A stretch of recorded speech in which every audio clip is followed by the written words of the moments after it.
여호와는 내게 복을 주시고 너를 지키시기를 원하며 여호와는 그의 얼굴을 내게 비추사 은혜 베푸시기를 원하며 여호와는 그 얼굴을 내게로 향하여 드사 평강 주시기를 원하노라. 하나님은 영이시니 예배하는 자가 영과 진리로 예배할지니라. 아멘. 사랑과 은혜가 많으신 아버지 하나님, 하나님 앞에 나와 저희들이 마음을 모아 예배를 드립니다.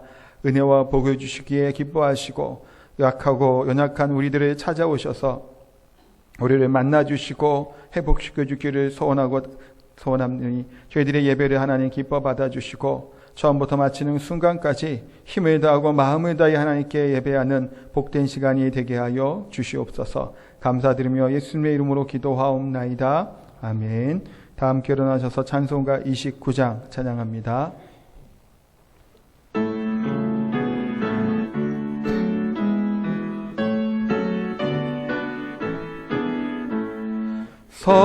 성도여 다 함께 할렐루야 아멘. 주 찬양하여라 할렐루야 아멘. 주 보좌 앞에서 택하신 은혜를 다 찬송하여라 할렐루야 아멘. 만문을 열어라 할렐루야 아멘. 온 하늘 울려라 할렐루야 아멘.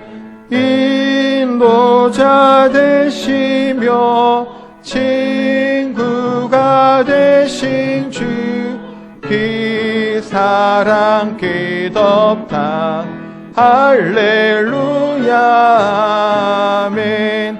주 찬양하여라 할렐루야 아멘.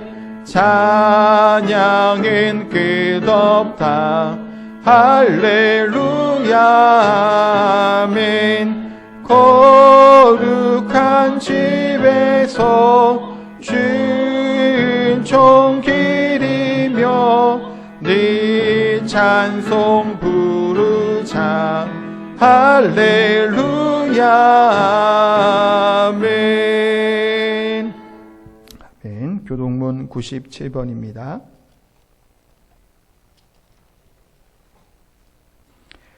교동문 97번 청년주일입니다.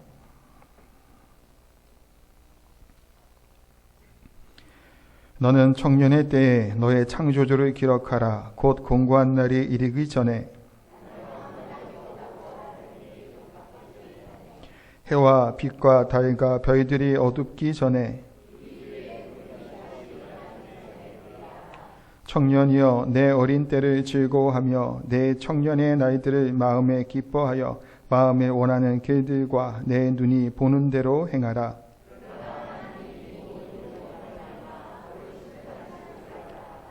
여호와를 경외하는 것이 지식의 근본이거늘 청년이 무엇으로 그의 행실을 깨끗하게 하리이까? 또한 너는 청년의 정욕을 피하고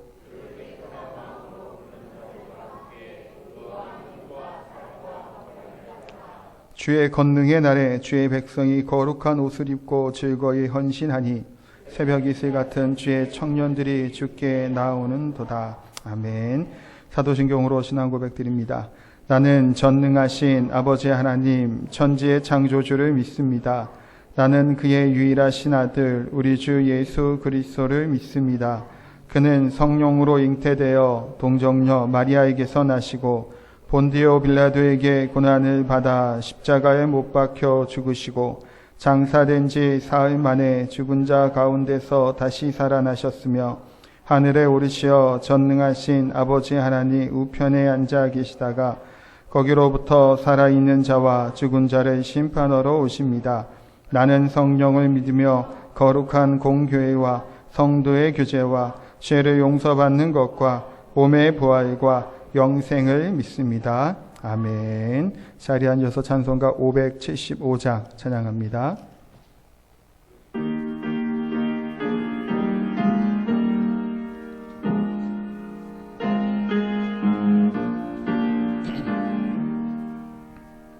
주님께 귀한 것 드려 젊을 때 힘다하라.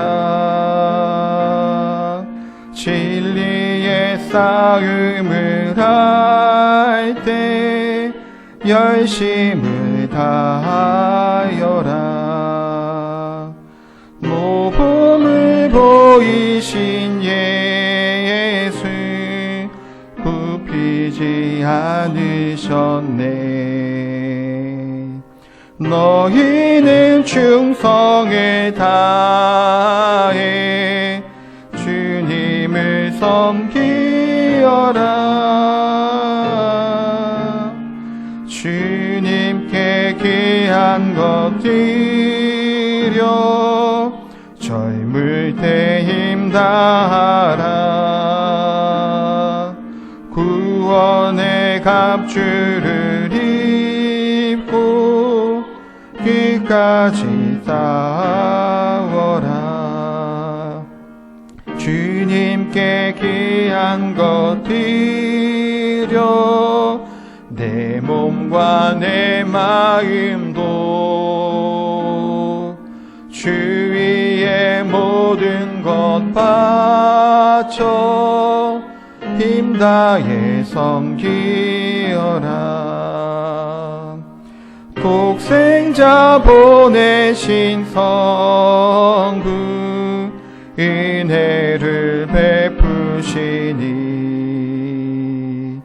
너희는 정성을 다해 주님을 섬기어라. 주님께 귀한 것 드려 젊을 때 힘다하라. 구원의 갑주를 입고 끝까지 싸워라. 우리의 귀한 것 모두 주님께 바치어도 그 귀한 생명을 주신 주인의 못 갚겠네. 하늘의 영광을 버려 우리를 구했으니 너희는 마음을 다해 주님을 섬기어라. 주님께 귀한 것 드려 젊을 때 힘다하라. 구원의 갑주를 입고 끝까지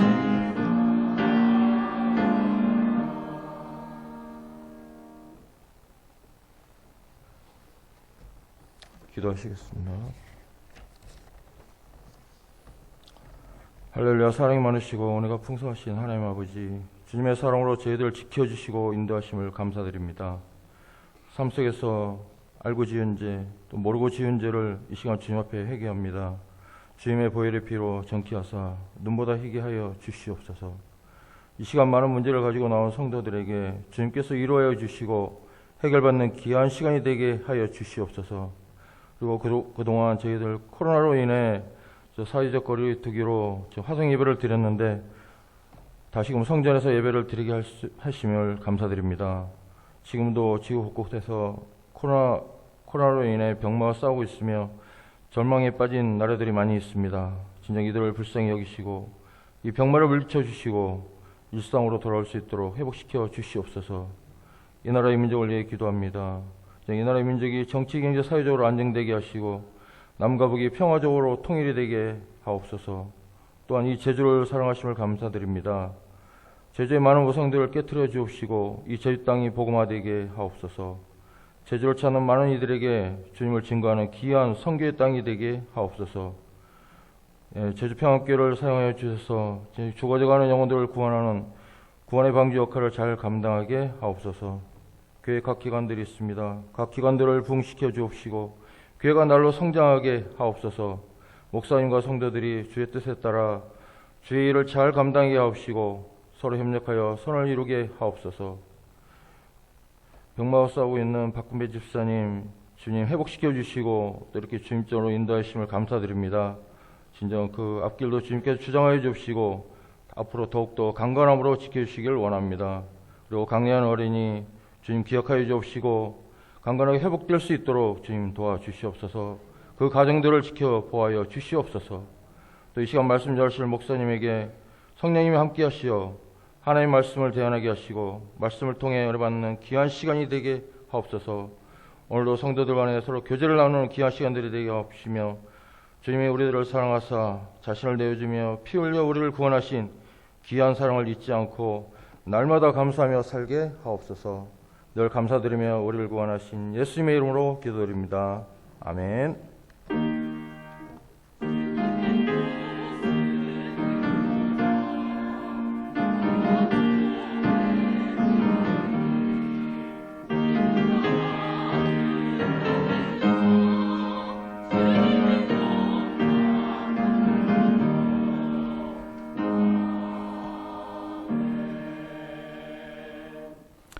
교회 소식 전하도록 하겠습니다. 5월 우리 가정의 달이지요. 오늘은 청년 주일로 좀 이렇게 섬기도록 합니다. 물론 청년 아니신 분들도 많겠지만 청년의 마음으로 하나님께 나아가는 귀하고 복된 시간이 되시기 바랍니다. 현장에서 이렇게 예배 드리는 것과 실시간으로 이렇게 동시에 예배를 드립니다. 우리 교육부 예배가 다음 주부터 일단 시작하겠습니다. 그래서 이제 교육부서 뒤에도 이제 생활속 거리두기 등 수칙들이 있잖아요. 그런 것들을 잘 좀 준수해 주시고 이렇게 조심해서 좀 모였으면 좋겠습니다. 근데 이제 지금 제주도도 지금 2명이 좀 이렇게 왔다 갔다 한 것도 있고 좀 그런 것도 있고 육지도 지금 자꾸 코로나가 이제 확산이 되는 것도 있으며 자꾸 전파가 되는데 혹시 하여튼 주중에 어떻게 변동사항이 있으면 하여튼 알려드리도록 일단 이렇게 하겠습니다. 그리고 우리 예배 드릴 때 또 이런 행동 수칙, 또 거리두기 등의 준수를 해주시고 계신데, 하여튼 계속해서 이렇게 협력해 주시기를 부탁을 드립니다. 중보해야 될 우리 한우들을 위해서도 계속 기도해 주시고, 코로나19 바이러스를 위해서 이것이 좀 해결이 되기를 위해서도 좀 계속해서 기도해 주시기를 부탁을 드립니다. 네, 하나님 말씀 보도록 하겠습니다. 누가복음 7장 11절에서 17절까지 말씀입니다. 신약성경 누가복음 7장 11절에서 17절까지 말씀입니다.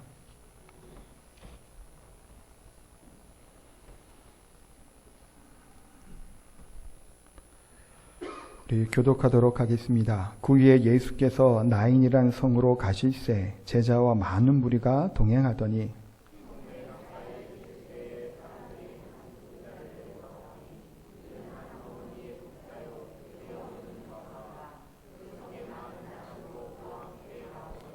주께서 가부를 보시고 불쌍히 여기사 울지 말라 하시고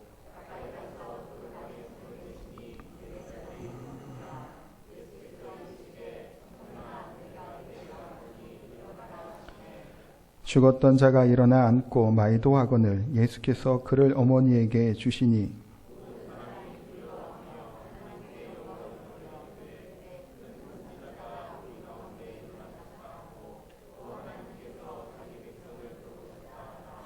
예수께 대한 이 소문이 온 유대와 사방에 두루 퍼지니라. 아멘.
반갑습니다.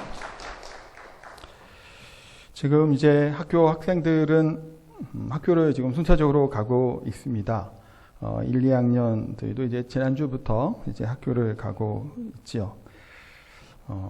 근데 이제 아이를 보내고도 좀 불안한 감이 사실은 없잖아 있습니다. 이게 참 코로나가 이게 잘 안 되네요. 금방 없어지지가 않고 또 백신이 좀 나오고 치료제가 있어야 조금 안심이 될 텐데 아직 그러지 못하다 보니까 좀 서로 좀 더 조심하고 좀 이렇게 주의를 기울여야 될 것 같습니다.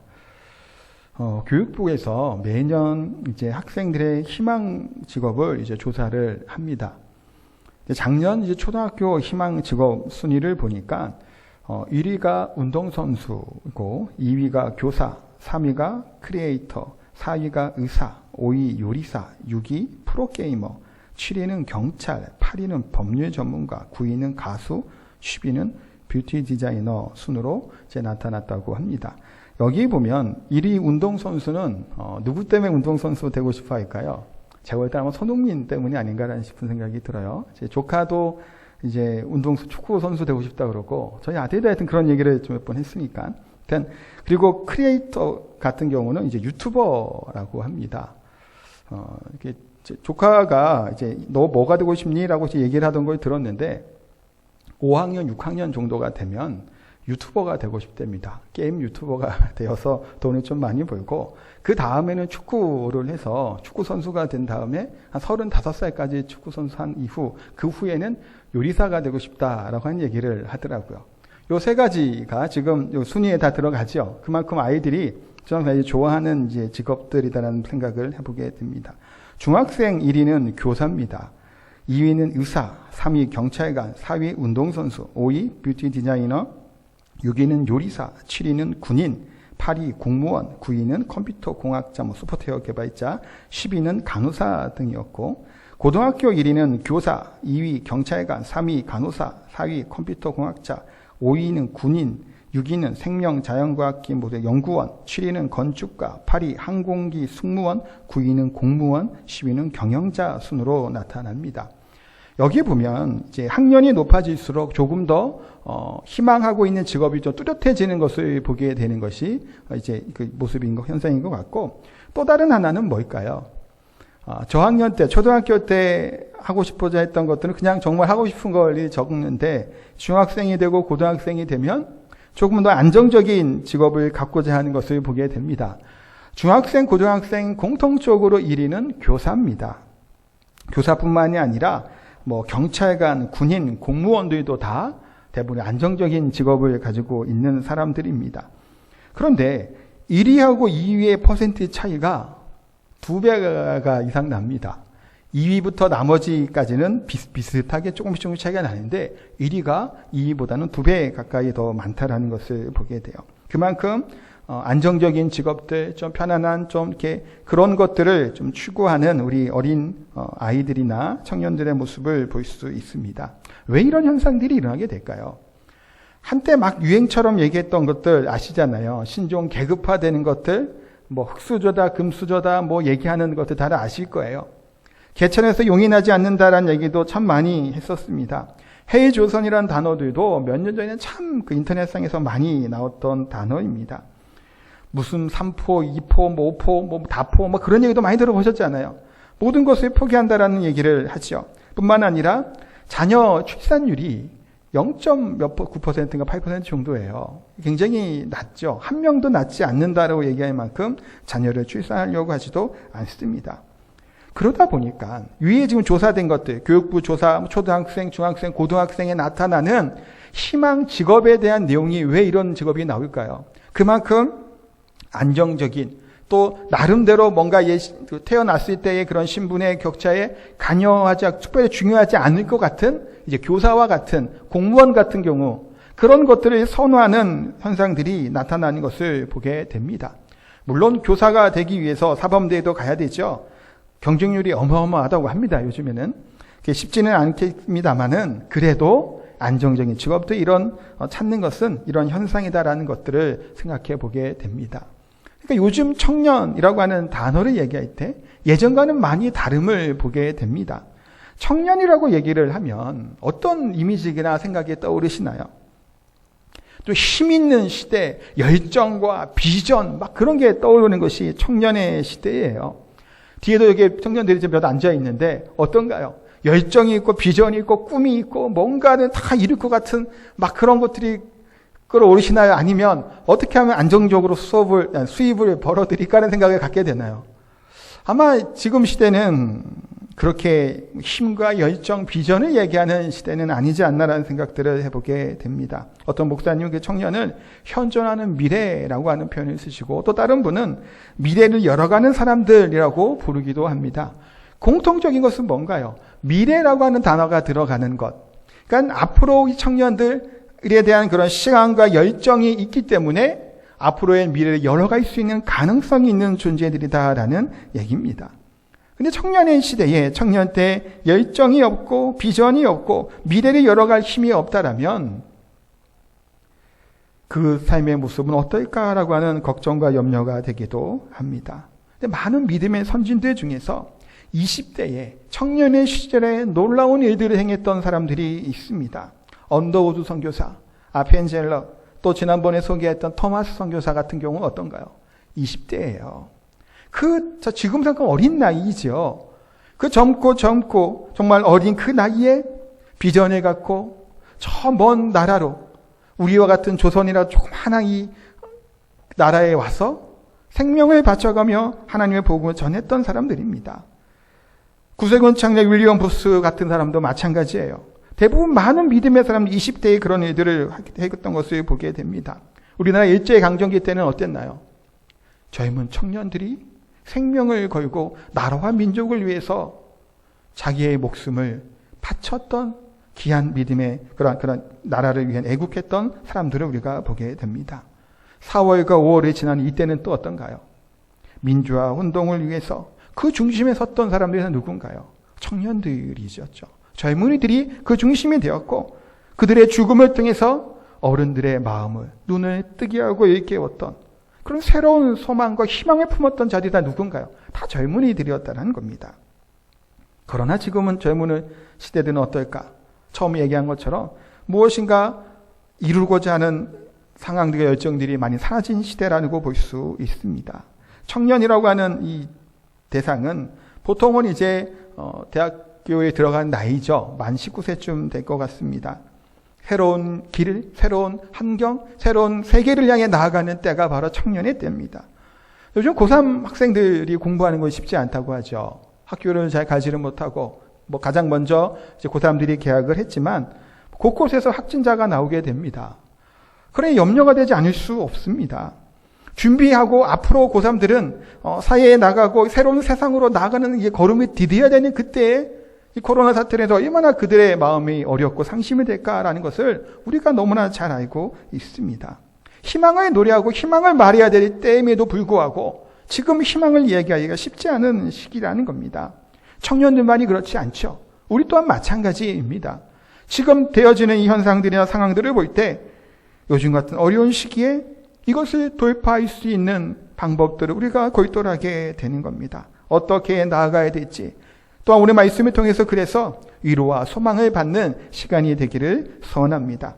오늘 본문은 나인성이라고 하는 곳을 배경으로 하고 있습니다. 11절 말씀을 한번 같이 또 읽어보도록 하겠습니다.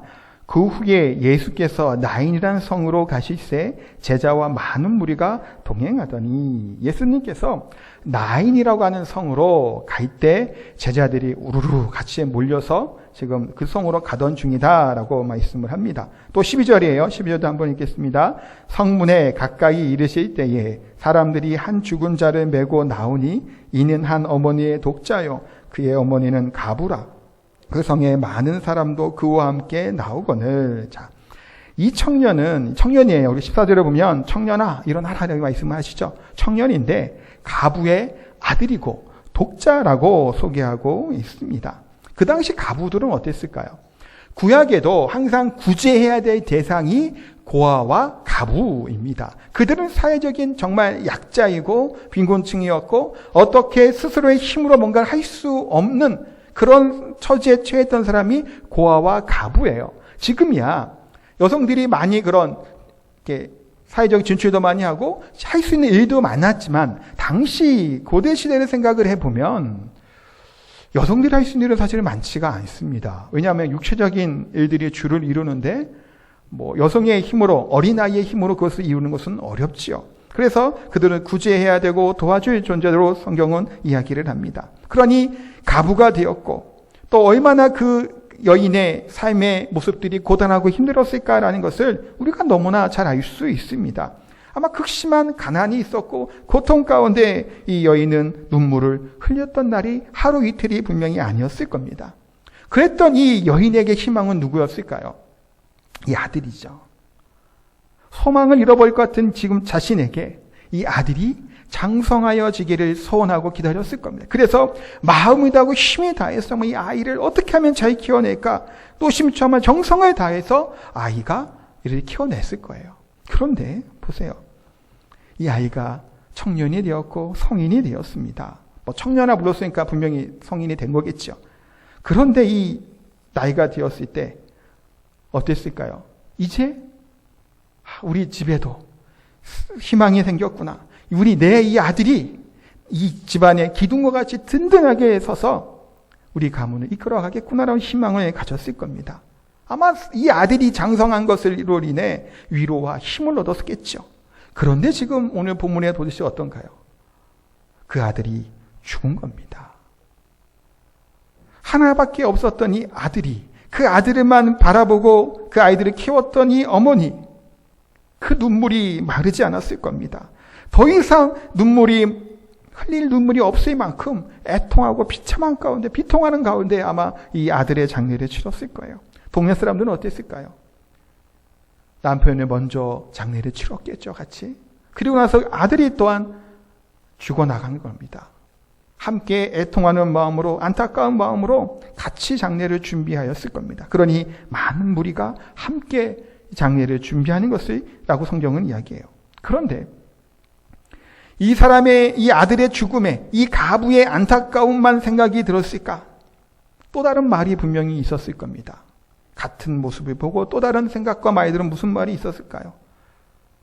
저 여자 팔자가 왜 이렇게 쓰냐는 얘기도 했겠죠. 옛날에도 이런 얘기 했잖아요. 남편이 일찍 죽으면 남편 잡아먹는 여자라고 하는 말도 안 되는 말들이 있어 왔던 것처럼 동일했을 겁니다. 여기저기 수군거렸을지도 모릅니다. 하나밖에 없는 아들조차 떠나보내니 그 여인의 이 여인의 죄가 얼마나 컸겠냐라는 얘기도 혹시 했을지도 몰라요. 이런저런 마음을 가지고 이 동네 사람들도 이 장례를 준비했을 겁니다. 꿈과 희망, 미래가 사라져버린 그 같은 절망 가운데 고통의 장례식이 바로 오늘 본문의 내용이에요. 이럴 때 예수님께서 많은 무리를 이끄시고 청년의 그런 장례하고 있는 시체를 향해서 나인성으로 걸어가고 계신 겁니다. 11절에 아까 읽었지만 그 후에 예수께서 나인성이라는 성으로 가시세라고 말씀을 합니다. 그 후에라고 한 내용은 뭘까요? 앞서 7장 1절부터 내용에 보면 백부장의 종을 고쳐주는 사건이 나옵니다. 가버나움에서 일어났던 일이고 가버나움에서 나인성까지의 거리는 약 한 40km 정도가 되는 거리입니다. 제법 멀죠. 지금도 40km를 걸어간다고 하면 하루 종일 걸어가야 됩니다. 예수님은 하루 종일 그 거리를 걸어오신 겁니다. 또한 이 나인성 가부를 살리시는 사건은 다른 사복음서에 기록되어 있지 않습니다. 여기만 나와요. 예수님께서 나인성에 오신 것은 성경을 비추어 볼 때는 여기가 처음이고 마지막인 겁니다. 물론 예수님의 모든 행적이 다 기록된 것은 아니에요. 그렇긴 합니다만 성경을 기준으로 볼 때 예수님은 이 가부의 이 아들을 살려주신 이 외에는 다른 어떠한 일도 행하시지 않아요. 기록되어 있지 않다는 얘기를 얘기하는 겁니다. 그러니 예수님은 그 먼 거리를 40km나 되는 먼 거리를 걸어서 하루 종일 고단한 가운데 이 나인성에 찾아온 이유가 어디에 있겠냐라는 거예요. 우리는 그 이유를 외아들을 잃고 슬퍼하는 가운데 있는 이 가부의 이 모습에 우리가 볼 수 있습니다. 예수님은 이 가부에게 기쁨과 행복을 회복시켜 주기 위해서 그 먼 거리를 찾아오십니다. 상황을 한번 상상해 보셨으면 좋겠어요. 예수님께서 나인성 가까이에 이제 다가오셨습니다. 뒤에 다른 무리들이 쭉 데리고 오고 계시죠. 근데 성 가까이 왔었을 때 반대편에서 성에서 누가 나오는 건가요? 장례 행렬이 쭉 시작해서 나오기 시작하는 겁니다. 군중들과 함께 수많은 사람들이 희망과 소망을 예수님께 두고 따라오는 무리들과 반대편 쪽에서는 장례 행렬이 따라오고 있는 죽음의 행렬이 맞닥뜨려지는 상황이 지금 처해져 있는 겁니다. 제가 이제 서울에 있을 땐 종종 봤던 현상이에요. 우리가 장례를 치르다 보면 그 맨 앞에 차에 이제 검은 띠를 이제 띄우고 그 다음에 이제 뒤에 이제 뒤따르는 차들이 이제 가잖아요. 그런 행렬이 있는데 결혼을 하게 되면 어떤 차를 타나요? 꽃단장을 한 차를 타고 호텔이나 공항으로 이 차가 갑니다. 결혼식 이후에. 어떨 때는 같은 도로 위에 동시에 볼 때가 있어요. 장례 행렬과 새롭게 시작하는 결혼식의 행렬. 확률까지는 아니겠죠. 결혼식 차를 같이 볼 때가 있습니다. 지금 오늘 본문도 그런 상황이죠. 생명의 주 되시는 우리 주 예수께서 나인선을 걸어가시고 반대편에서는 죽음과 슬픔과 비참함이 가득했던 그 모습이 같이 만나게 되는 이 상황이 지금 펼쳐지게 된 겁니다. 예수님께서는 이 여인을, 이 장례 행렬을 그냥 지나치시지 않으시죠. 예수님은 관 뒤에 따라오며 슬피 울었던 이 과부를 또한 주목하여 보십니다. 과부를 보시는 예수님의 눈, 바라보는 뭘까요? 예수님이 이 땅에 오셔서 공생사역을 하실 때마다 뭐 하는 건가요? 항상 약하고 힘없고 병든 자들에게 그 관심이 있었던 것을 봅니다. 실패한 자들, 버림받은 자들을 향해서 예수님은 항상 그들에게 초점을 맞추고 바라봤던 것을 봐요.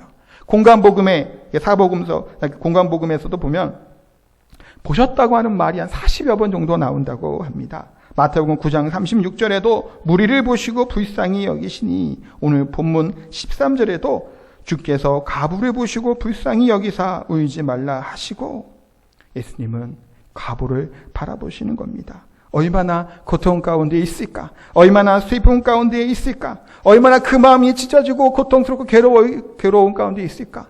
얼마나 소망이 없는 모습으로 절망 가운데 빠져 있을까? 예수님은 그 과부를 바라보십니다. 13절에 불쌍히 여기셨다라는 거예요. 그냥 본 게 아니라 불쌍히 여기셨다. 근데 이 불쌍히 여겼다라는 말이 좀 안 됐네 라고 하는 정도가 아니에요. 이 불쌍히 여겼다는 말은 헬라어로 스플랑크니조마이라고 하는 단어인데, 이 단어의 원래 뜻은 창자까지 뒤틀려지는 것을 뜻하는 단어입니다.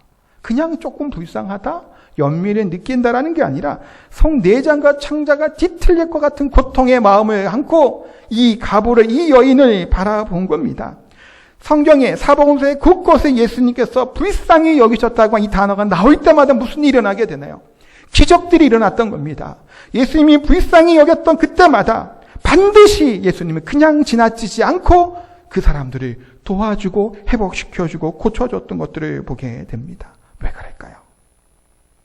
이 예수님의 사랑이, 이 예수님의 그 은혜가, 이 긍휼한 마음이 불쌍히 여기는 그 사람들을 그냥 내버려 두지 않는 겁니다.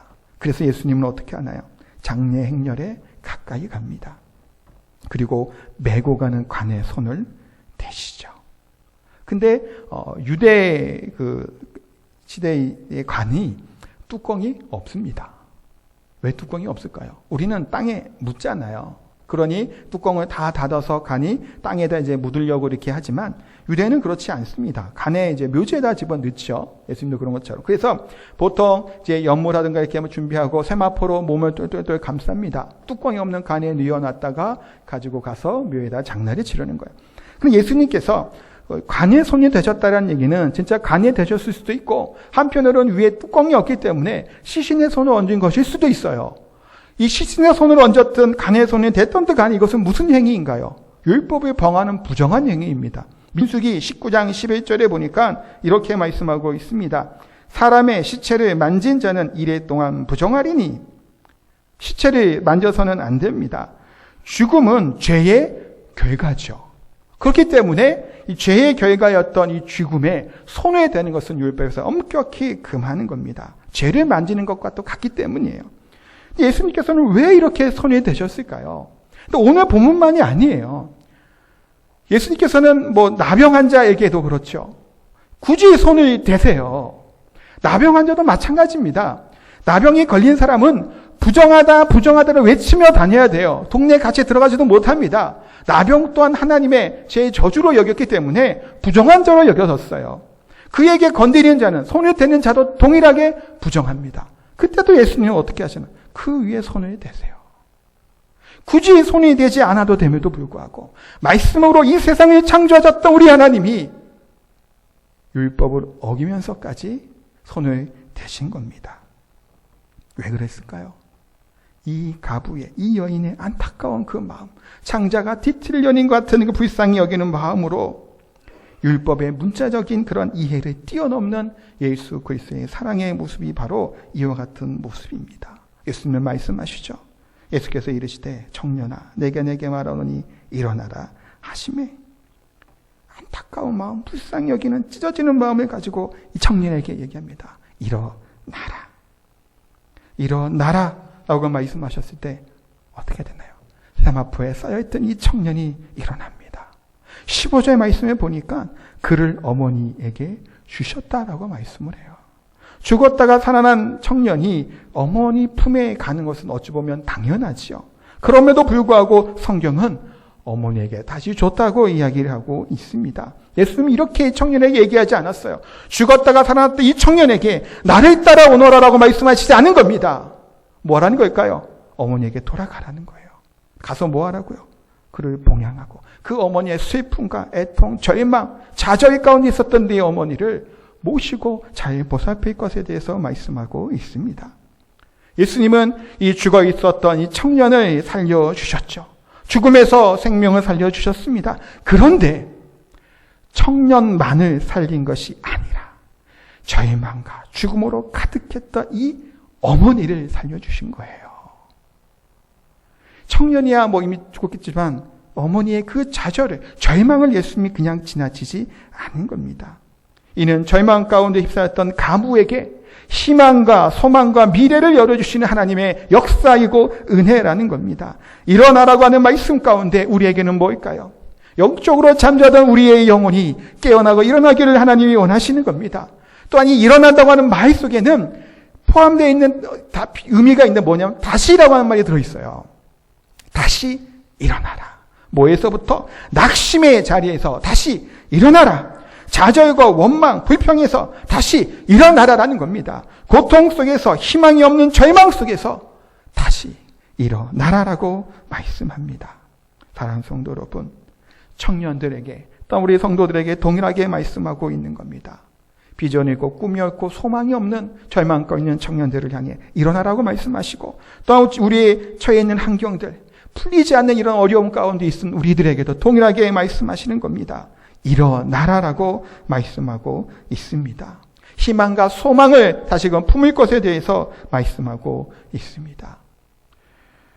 외국 투자자였던 어떤 분이 한국 청년들의 미래를 매우 걱정하는 발언을 했다고 합니다. 왜 그러냐면 청년들이 공시생들이 많다라는 겁니다. 아까 처음에 얘기했던 희망 조사에도 보면 알 수 있었죠. 공무원이 되는 것, 교사가 되는 것, 그런 것들에 향해 간다라는 겁니다. 그 얘기는 뭘까요?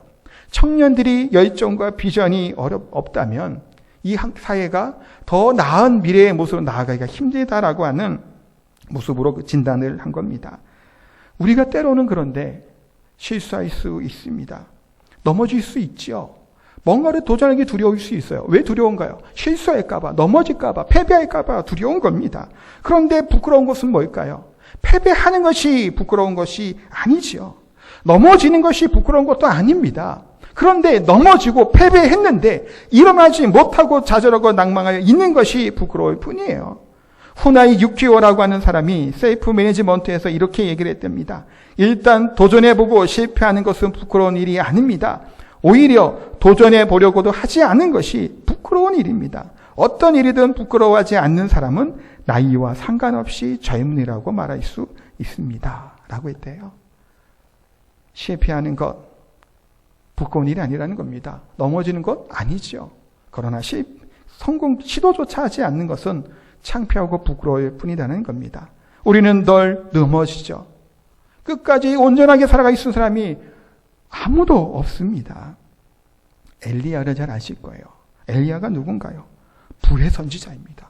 능력의 선지자입니다. 그런 엘리야가 로뎀나무 아래에서 뭐라고 하나요? 하나님께 죽기를 간청하고 구합니다. 그 전에 있었던 갈멜 산에서의 능력의 선지자는 더 이상 없는 겁니다. 불의 선지자는 더 이상 없는 거예요. 뭐 어떤 사람이 있나요? 낙심하고 좌절하고 비참한 가운데 그 가운데 그냥 엎드려 있고 누워있는 연약한 한 인간만이 그곳에 있었을 뿐입니다. 바알과 아세라의 선지자, 그들은 모조리 다 죽였던 그 열정은 다 사라지고 버리고 없습니다. 그들을 다 죽이고 하늘에서 불이 내려오고 피가 오게 되는 놀라운 이적들이 일어났으나 결과는 어떻게 됐나요? 이세벨이 자기를 죽이려고 쫓아옵니다. 영적인 부흥이 일어나게 될 것을, 회개의 운동이 일어날 것을 소망하고 기대했으나 결과는 뭔가요? 아무것도 달라지는 것이 없습니다. 엘리야는 더 이상 희망을 갖지 못합니다. 무엇을 해야 될지도 모르는 가운데 하나님께 기도합니다. 여호와여 넉넉하오니 지금 내 생명을 거두시옵소서. 나는 내 조상들보다 낫지 못하니이다. 내 생명 거두어 가라라는 겁니다. 더 이상은 희망이 없다라는 겁니다. 낙심하고 더 이상 뭔가를 할 것도 없다라는 겁니다. 그때 하나님은 엘리야를 다시 부르시죠. 우레와 같은 가운데 부르시지 않습니다. 세미한 소리로 엘리야를 다시 부르십니다.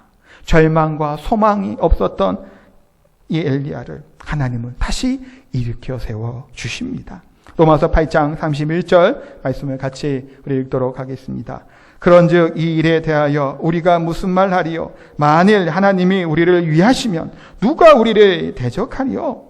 하나님이 내 편이 되어 주신다라면 우리를 대적할 자가 없다라고 분명히 말씀하고 있습니다. 악한 마귀와 사탄들은 뭐 할까요? 우리를 해방하죠. 우리를 유혹하고 넘어뜨리려고 합니다. 우리가 다시금 일어나지 못하게 방해합니다. 우리를 정죄하죠. 참수하고 해방하는 존재들입니다. 지금 우리의 현실이 어떤가요? 코로나로 인해 경제적인 위기와 위축이 일어나고 있습니다. 계약을 하였으나 혹시나 어떻게 될까 걱정과 연연이 되죠. 저희도 사실 둘째 딸 1학년 입학인데 안 보내고 있어요. 굳이 가도 마스크만 쓰고 있다고 하니 뭐 안 되겠더라고요. 그래서 그냥 안 보내고 그냥 집에서 데리고 있습니다. 우리 주변에 둘러보면 어떤가요? 두려움이 있고 비참함이 있습니다. 나인성 가보와 같이 더 이상 미래를 열어갈 소망이 없는 시대를 우리가 살아가는 것 같다는 생각이 들기도 합니다. 코로나 이 사태도 금방 종식될 것 같으나 계속해서 나오지요. 불안과 두려움이 있어요. 군포에서 살던 사람이 왔다 갔다고 하잖아요. 제주도에 왔다 갔는데 확진이래요. 동선에 30여 명이 갇혀 있다고 합니다. 미국에서 돌아온 사람도 확진자가 판명이 났죠. 그나마 청정 지역이라는 제주도도 자꾸 이렇게 일이 생기게 됩니다. 불안할 수밖에 없죠. 새로운 사람을 만나는 것도 사실 두려운 일이에요. 어디 밖에 가서 누구를 만나고 밥을 먹는 건 사실은 부담이 되는 것이 사실입니다. 그러니 얼마나 더 위축되고 두려움 가운데 있겠냐라는 거예요. 다시 힘이 없는 우리들에게 하나님은 또한 말씀합니다. 로마서 8장 35절에서 39절 말씀, 좀 긴데 천천히 같이 봉독하도록 하겠습니다. 누가 우리를 그리스도의 사랑에서 끊으리요? 환난이나 공고나 박해나 기근이나 적신이나 위험이냐 칼이랴. 기록된 바 우리가 종의 주를 위하여 죽임을 당하게 되며 도살당할 양같이 여김을 받았나이다 함과 같으니라. 그러나 이 모든 일에 우리를 사랑하시는 이로 말미암아 우리가 넉넉히 이기느니라. 내가 확신하노니 사망이나 생명이나 천사들이나 권세자들이나 현재일이나 장래일이나 능력이나 높음이나 깊음이나 다른 어떤 피조물이라도 우리를 우리 주 그리스도 예수 안에 있는 하나님의 사랑에서 끊을 수 없으리라. 아멘. 하나님의 사랑에서 우리를 끊을 수 없다고 분명히 말씀하고 있습니다. 사랑하는 성도 여러분, 우리는 실패도 합니다. 지기도 하죠. 쓰러지기도 합니다. 그러나 하나님은 절대로 실패하지 않습니다. 지지 않는다라는 겁니다. 패하지 아니하시는 분이십니다. 우리를 통해서 하나님의 영광과 능력이 반드시 나타나게 될 줄 믿습니다. 그 은혜를 의지하고 잠잠히 기다리면 하나님이 우리를 통해 놀라운 일들을 행하실 줄 믿습니다. 그 은혜 안에 성령 안에 거하시기 바랍니다. 한 가지 이야기를 하고 말씀을 정리하고 마치도록 하겠습니다. 아주 오래전에 이런 이야기가 있었다고 해요. 영국의 한 가난한 청년이 유럽에서 대서양을 건너 신대륙인 미국으로 이제 건너가는 배를 타게 됩니다. 가난했던 이 청년이 돈이 없죠. 간신히 돈을 모아서 배표를 구하게 되고 약간의 여비만을 가지고 배를 탑니다. 근데 한 달 이상 걸리는 긴 여정 가운데 뭐 밥을 먹고 해야 되는데 돈이 없잖아요. 그래서 빵과 치즈, 버터를 넣어가지고 갔다고 해요. 그러니까 이제 매일 빵 조금하고 치즈를 한 일주일 동안 먹고 버틴 겁니다. 그런데 이 음식이 어떨까요? 부패하고 상하잖아요. 지금 시대도 아니고 예전 시대니까. 그러니까 도저히 곰팡이 나오고 해서 먹을 수가 없는 겁니다. 배를 줄이고 참고 있는데 도저히 안 되니 식당에 찾아가서 이야기를 합니다. 동전을 찾아보니까 돈이 조금 이렇게 먹을 정도는 되는 거예요. 그래서 이렇게 가슴 졸이는 마음으로 이 식당 주인에게 얘기했답니다. 미안합니다. 맛있는 음식 냄새에 시장길에 참을 수가 없어서 좀 이렇게 먹으려고 한다고. 그러니까 제일 싼 음식을 주문하고 값이 얼마입니까? 라고 물어본 겁니다. 그랬더니 이 식당 주인이 당황하면서 이렇게 말을 했대요. 아니 그게 무슨 말입니까? 당신이 산 배표에는 이미 식사 대금이 다 치러져 있는 걸 몰랐단 말입니까? 라고 했다는 얘기예요. 웃지 못할 이야기죠. 배값에는 이미 식사할 수 있는 것 포함되어 있음에도 불구하고 이 청년이 일주일 동안 맛없는 빵과 치즈와 버터만 먹고 그것도 상한 음식을 먹으며 배를 부여잡고 있었던 겁니다. 예수 그리스도 안에 있다라고 하는 것, 우리가 구원받는 백성이라는 것이 뭘까요? 그 안에서 누릴 수 있는 놀라운 것들이 있음에도 불구하고 때로는 이 청년처럼 어리석게 내가 뭔가를 살려고 사놓고 준비하여서 애쓰고 바둥거리는 것들을 보게 됩니다. 하나님은 우리의 인생을 끝까지 책임져 주시는 우리 하나님이신 줄 믿습니다. 하나님의 사랑에서 절대로 끊을 수 없다고 하는 로마서 말씀처럼 우리가 그 안에 거하기를 선합니다. 오늘 본문에 나오는 나인성 가부는 자신이 뭔가를 요구하지도 않았습니다. 옷짝을 잡아 끈 것도 아니죠. 뽕나무에 올라가지도 않았습니다. 주여 주여 하고 외치고 부르짖은 것도 아니에요. 종을 보내거나 어떻게 해갖고 어떻게 살려주십시오 얘기했던 것도 아닙니다. 그런데 예수님이 찾아오셨어요. 이게 뭘까요? 은혜입니다. 이 가부는 아무것도 한 것이 없죠. 예수님이 불쌍히 여기시고 그를 주목하여 보고 그 아들을 살려주신 것을 보게 됩니다. 사랑하는 성도 여러분, 우리가 때로는 이 여인처럼 너무너무 힘들어서 울 수조차 없을 만큼 비참한 가운데 있을 수 있죠.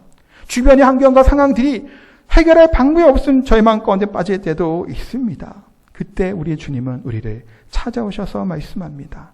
일어서라, 일어나라라고 말씀하는 줄 압니다. 그 은혜 안에 그 손을 붙잡고 일어나는 우리 사랑하는 청년들이 되시기를, 사랑하는 성도님 되시기를 예수님의 이름으로 축복하고 기도합니다. 찬양하도록 하겠습니다. 약할 때 강함 대신에 찬양하겠습니다.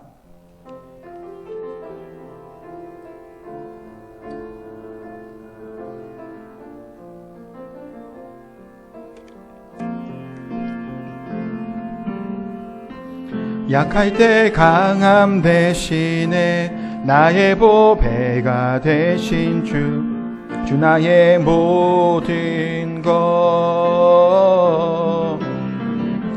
주 안에 있는 보물을 나는 포기할 수 없네. 주 나의 모든 것, 예수 어린 양 존귀한 이름, 예수 어린 양 존귀한 이름. 십자가 제사했네, 십자가 제사하셨네. 주님의 이름 찬양해. 주 나의 모든 것, 쓰러진 나를 세우고 나의 빈 잔을 채우네. 주 나의 모든 것, 예수 어린 양 존귀한 이름 예수 어린 양 존귀한 이름. 이 시간 같이 기도하겠습니다. 기도 들으실 때 우리가 약함이 있고 쓰러질 때가 있고 넘어질 때가 있으며 도저히 희망과 소망이 없고 좌절 가운데 떨어져 있을 때가 있습니다. 그럴 때 예수님께서 오늘 이 청년에게, 이 가부에게 말씀하신 것처럼 일어나라라고 말씀을 합니다. 예수님께서 우리를 일으키시고 우리에게 힘을 주시고 좌절과 절망에서 소망과 희망으로 바꾸어 주실 줄 믿습니다. 이 믿음을 갖게 해달라고 기도했으면 좋겠고, 지금의 어려운 환경에서 좌절하고 낭망하는 것이 아니라 소망 되신 예수 그리스도 안에서 그분께서 주시는 풍성함을 누리며 맛보는 우리의 삶이 되게 달라고 기도하시고, 특별히 우리 청년들이, 우리 젊은이들이 희망과 소망을 품고 비전을 품고 주의 일을 행할 수 있는, 또한 좌절과 포기의 시대가 아니라 희망의 시대로 바꿔 나갈 수 있는 우리 청년들이 되게 달라고 우리 자신들과 청년들을 놓고 같이 한번 기도하는 시간 갖도록 하겠습니다. 기도하겠습니다. 주 하나님, 이 시간 기도하며 나아갑니다. 하나님, 약하고 쓰러지고 넘어지고 좌절하고 비참한 가운데 있을 때가 많은 우리의 연약함입니다. 도저히 희망이 없는 것 같고 소망이 없는 것 같은 이 때에 하나님, 생명과 힘을 주신 우리 주의 이름으로 다시금 일어나게 되기를 소원합니다.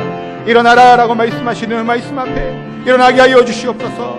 영적인 낙심 가운데 있는 때, 쓰러지고 넘어지고 있을 때 하나님 일어나라고 말씀하신 말씀 앞에 일어서게 하여 주시옵소서. 코로나로 인하여서 경제적으로 여러 가지로 어렵고 있고 위축되어 있는 상황 가운데 있습니다. 주여 하나님, 좌절하지 않게 하여 주시고 절망하지 않게 하여 주시고 일어나라는 말씀 앞에 일어나 선을 올라오는 은혜들이 있게 하여 주시옵소서. 우리 살아가는 청년들 또한 마찬가지로 하나님, 이 땅에 포기하는 시대를 살아가는 이때가 되지 않도록 하여 주시고 희망을 노래하며 소망을 노래하는 우리 살아가는 청년들이 다 될 수 있도록 은혜 베푸시옵소서. 하나님, 은혜가 우리들 가운데 되길 소망합니다. 주의 하나님 되시옵소서. 평정으로 일어나시오. 거룩하고 존귀하신 하나님, 일어나라 말씀하실 때 아멘으로 일어나게 하여 주시옵소서. 영적인 잠에서 깨어나게 하여 주시고 좌절과 절망과 고통의 잠에서 일어나게 하여 주시옵소서. 사망을, 좌절을, 절망을 희망과 소망으로 바꾸어 주시는 우리 주님의, 우리 하나님의 은혜 안에 거하며 살아가는 저희들의 삶이 되게 하여 주시옵소서. 우리 살아가는 우리 청년들도 희망과 소망을 품게 하여 주시고 앞으로의 미래를 책임질 믿음의 사람으로 포기의 시대를 살아가지 않게 하여 주시고 희망을 노래하며 감사를 노래하며 나아가는 우리 살아가는 청년들 또한 다 되게 하여 주시옵소서. 육신의 연약함으로 인하여서 절망 가운데 좌절 가운데 있는 우리 성도들이 있습니다. 주여 하나님, 예수 그리스도의 이름으로 치유하시고 회복시켜 주시옵소서. 사람은 하시지 못하더나 그러나 하나님은 하실 줄 믿사오니 하나님 회복시켜 주시옵소서. 일어나게 하여 주시옵소서. 귀한 예물 하나님께 드립니다. 드려진 손길 위에 은혜와 복을 더하여 주시고 물질적으로 어렵고 힘든 우리 성도들에게 넘치도록 은혜를 더하여 주시옵소서. 더 많은 것으로, 더 나은 것으로, 더 가치 있는 것으로 하나님께 드릴 수 있는 귀한 우리 믿음의 성도들 다 될 수 있도록 은혜 베풀어 주시옵소서. 감사드리며 예수님의 이름으로 기도하옵나이다. 아멘. 다 함께 일어나셔서 나는 예배자입니다 찬양하고 축도로 예배 마칩니다.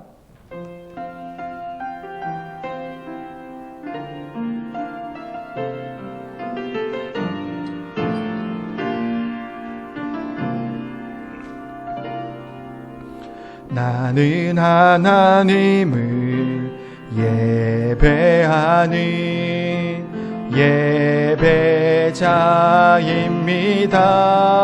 예배자입니다. 내가 서 있는 곳 어디서나 하나님을 예배합니다. 내 영혼 거룩한 은혜를 향하여 내 마음 완전한 하나님 향하여 이곳에서 바로 이 시간 하나님을 예배합니다.